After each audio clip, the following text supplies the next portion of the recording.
Continuamos entonces con la lectura y estudio del Capital, recordando que estamos en la sección cuarta del primer libro de la obra cumbre de Carlos Marx, El Capital. Recordando entonces que esta sección cuarta trata de la plusvalía relativa, de la producción de plusvalía relativa, y vamos entonces a incentivar al estudio del capítulo 12, que está referido a la división del trabajo y la manufactura.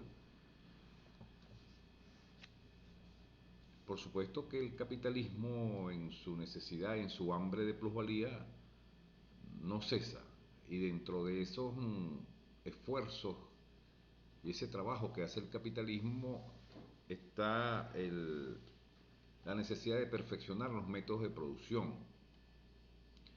De allí entonces que se introduce la división del trabajo en el proceso de cooperación, que ya habíamos analizado anteriormente como una forma de producción capitalista, y vemos entonces que esta división del trabajo tiene efectos importantísimos en lo que sería la forma de organizar la producción. Como es sabido, la manufactura es la cooperación capitalista basada en la división del trabajo y en la técnica artesanal. La manufactura, como forma de la producción capitalista, predominó en Europa desde mediados del siglo XVI hasta finales del siglo XVIII. Ahora bien, la manufactura tiene las siguientes ventajas sobre la cooperación simple, la cual asegura una considerable economía de trabajo y eleva la productividad. Digamos que allí están unos elementos fundamentales. La economía que logra la manufactura sobre la cooperación simple, que era el modo de producción que se venía desarrollando, está basada en dos elementos centrales, que es un ahorro importante en el tiempo de producción y en la propia economía del trabajo. En la cooperación simple, cualquiera de los operarios podía ejecutar consecutivamente todas las operaciones necesarias para la producción de una determinada mercancía. En la manufactura, en cambio, se especializa en la ejecución de una sola o de un reducido número de operaciones a un trabajador, a un obrero, repitiendo esta operación día tras día, por lo cual va adquiriendo destreza y una capacitación sobre esa determinada operación, lo que va haciendo que reduzca el tiempo de aplicación de la técnica para la fabricación o para la producción de esa determinada mercancía. Y hay un ahorro de tiempo respecto al que empleaba el obrero en la cooperación simple. La división del trabajo simplifica la ejecución de una serie de operaciones productivas complicadas que antes exigían varios años de aprendizaje.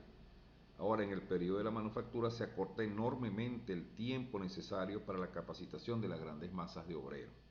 Poco a poco la especialización se extiende no solo al obrero, sino también a las herramientas.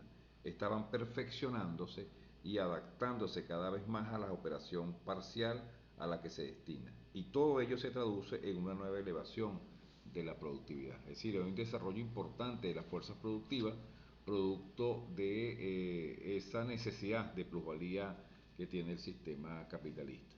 Pero también Carlos Marx, en el análisis y estudio de la manufactura, nos refiere que hay dos formas en las que se puede originar la manufactura. Solamente para hacer referencias a ella, nos dice Marx lo siguiente: la manufactura surge históricamente de dos modos. Uno consiste en reunir en un solo taller, bajo el mando del mismo capitalista, a los obreros de diversos oficios independientes, por cuyas manos tiene que pasar el producto hasta su terminación. Así, por ejemplo, un coche es el producto colectivo de los trabajadores de toda una serie de artesanos independientes: carreros, talabarteros, costureros, cerrajeros, latoneros, torneros, tapiceros, vidrieros, etc. Y la otra forma, también la manufactura puede nacer por un camino inverso, cuando el mismo capital reúne simultáneamente en el mismo taller a muchos oficiales que ejecutan el mismo trabajo o un trabajo análogo que hacen, por ejemplo, papel o tipos de imprenta o aguja. Es decir, son las dos formas como el capitalismo da origen al trabajo de la manufactura. Igualmente, más adelante Carlos Marx nos refiere a dos formas fundamentales de la manufactura, que es la manufactura heterogénea y la manufactura orgánica, bueno, que invitamos a la lectura. Eso está desarrollado en el capítulo 12, perdón, referido a la división del trabajo y manufactura. Eh, en cuanto al papel histórico de la manufactura, podemos decir que consistió en preparar las condiciones necesarias para el trabajo, para el paso a la producción mecanizada, que era el desarrollo subsiguiente de la organización de la producción capitalista. En primer lugar, la manufactura elevó a un alto grado la división del trabajo y contribuyó a simplificar muchas de las operaciones, convirtiéndolas en movimientos tan sencillos que hacían posible sustituir las manos del obrero por la máquina. En segundo lugar, el desarrollo de la manufactura hizo que se especializaran y perfeccionaran considerablemente las herramientas, lo que ayudó a pasar de los instrumentos manuales a las máquinas. Y en tercer lugar, la manufactura contribuyó a preparar obreros hábiles para la gran industria maquinizada gracias a su larga especialización a las diferentes operaciones sueltas.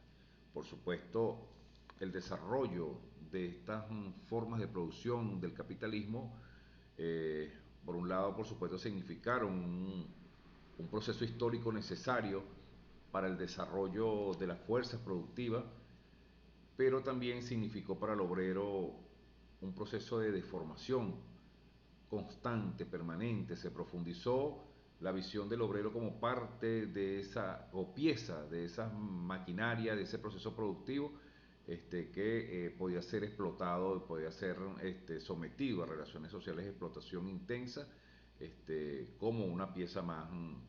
Y en la medida de que ese proceso de producción aumenta, por supuesto, la intensificación del trabajo y la producción de plusvalía relativa, significaba también el detrimento de las condiciones de vida, pero también de lo que podía significar el valor del trabajo, del tiempo socialmente necesario para la producción de mercancías.